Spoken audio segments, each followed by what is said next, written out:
सनातन धर्म एवं संस्कृति में चातुर्मास व्रत का विशेष महत्व है। शंकराचार्य नरेंद्रानंद।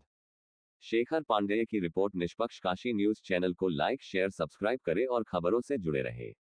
वाराणसी। काशी सुमेरु पीठाधीश्वर गुरु शंकराचार्य स्वामी नरेंद्रानंद सरस्वती ने चातुर्मास व्रत के बारे में बताया कि चातुर्मास का सनातन धर्म एवं संस्कृति में विशेष महत्व है। चातुर्मास काल में सन्यासी एक स्थान पर रहकर जप तप करते हैं, जिससे समाज का चतुर्दिक। इस पूर्णिमा के काल में ग्रहण भी है, तो संतों को आपस में मिलन कर देश की वर्तमान ज्वलंत परिस्थितियों का चिंतन मनन मंथन करते हैं, समाज का मार्गदर्शन करते हैं, नेतृत्व करते हैं।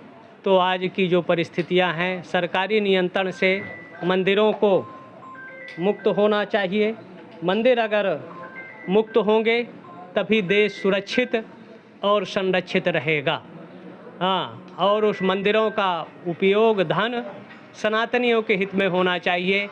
और अगर सरकारी नियंत्रण में मंदिर हैं तो हिंदू समाज वहाँ धन का चढ़ावा ना करे, क्योंकि उस पैसे का दुरुपयोग हो रहा है। वो सरकार के नियंत्रण में मदरसों को, चर्चों को, कॉन्वेंटों को पैसा चला जाता है। इसलिए मंदिरों का पैसा अगर सनातनी वहाँ चढ़ाता है तो उस पैसे का उपयोग सिर्फ सनातनी जनता के हित में होना चाहिए। उससे गुरुकुल खुलें, शिक्षा के केंद्र खुलें, अस्पताल खुलें, तो उसके हित में होगा। महाराज जी, एक फैशन हो गया है नेताओं द्वारा अब कुछ धर्माचार्य तथा कथित लगातार सनातन को लेकर अनाप शनाप बातें आ रही हैं, क्या कहेंगे उनके लिए? सनातन कभी समाप्त नहीं होता। सनातन विराट है, बृहद है, सर्वव्यापक है, सार्वभौमिक है, सार्वकालिक है और विश्व का सबसे प्राचीन पुरातन सनातन है। सनातन में ही वसुदैव कुटुंबकम है, सनातन ही एकता की बात कहता है, सनातन ही सर्वे भवन्तु सुखिनः सर्वे सन्तु निरामयाः की परिकल्पना है। इसलिए कुछ अज्ञानता मूर्खता के द्रवीभूत होकर सनातन पर अनर्गल प्रलाप करते हैं, उनको भगवान सद्बुद्धि दे, विवेक दे और उनकी बुद्धि शुद्ध हो। इस बार देखने को मिला है कि धर्मांतरण के मामले बहुत ज़्यादा आ रहे हैं, उसमें आर्थिक और कुछ टारगेट करके किया जा रहा है, अर्थ के रूप में उनको प्रलोभित करके। इसके लिए महाराज जी क्या कोई संतों द्वारा कोई आंदोलन की योजना बनाई जा रही है, कैसे इसको रोका जाए? संतों को यात्राएं करना चाहिए, जन जागरण करना चाहिए और उसका बोध कराना चाहिए। सनातन से उत्तम श्रेष्ठ न कोई धर्म है न संस्कृति है। और धर्म तो कत्लेआम और तोड़ने की बात करते हैं, लेकिन सनातन है जो सबको जोड़कर एकता की बात कर। धर्मांतरण पर पूर्ण नियंत्रण के लिए जागरण की ज़रूरत है और धर्माचार अगर सक्रिय होकर अपने नैतिक दायित्वों का निर्वाह करें तो इस पर अंकुश नियंत्रण किया जा सकता है। और इसके लिए सख्त कानून की भी ज़रूरत है।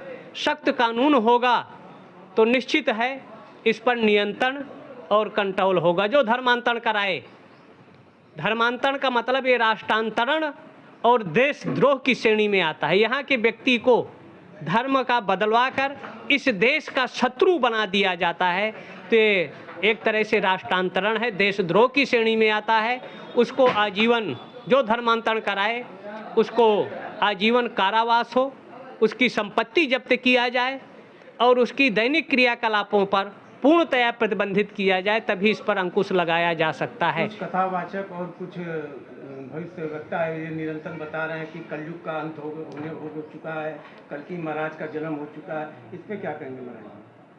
सनातन व्यास के मत के अनुसार अभी कलयुग का पहला चरण है। कृष्ण के बाद 5258 वर्ष कलयुग का हुआ है और 1 लाख से ऊपर का कलयुग है। इसलिए कलयुग का समाप्ति नहीं है।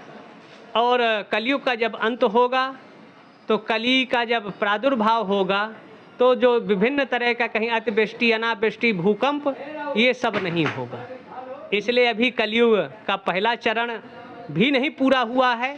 1,04,32,000 का कलयुग है, तो 1,08,000 वर्ष जब बीतेगा तब कलयुग का एक चरण पूरा होगा। इसलिए कलयुग बहुत से अनर्गल बोल रहे हैं।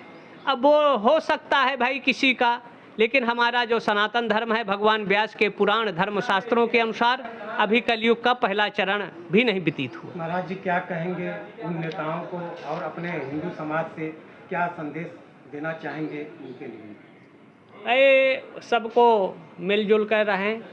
देश के विरुद्ध अगर कोई काम करता है, चाहे नेता हो, चाहे महात्मा हो, चाहे कोई अभिनेता हो या नागरिक हो, उस पर सख्त कार्रवाई की ज़रूरत है।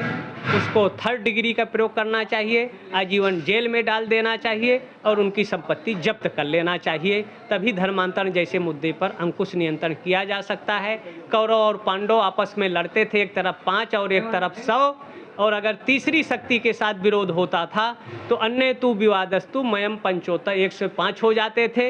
इसलिए भारत के जितने लोग हैं सबको एकबद्ध होना चाहिए। राजनीतिक दृष्टि से भले आपस में कुछ करें, लेकिन जहां देश की बात आए, संस्कृति की बात आएगी और राष्ट्र अगर रहेगा सुरक्षित, तभी सब दलों को वजूद अस्तित्व सुरक्षित रहेगा।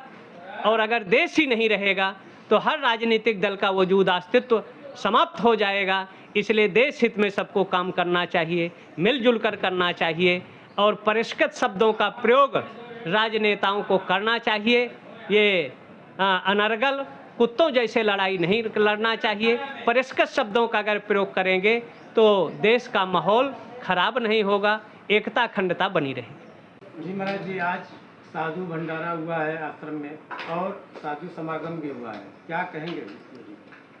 संत समागम हरि कथा, संतों का समागम, ये चातुर्मास का काल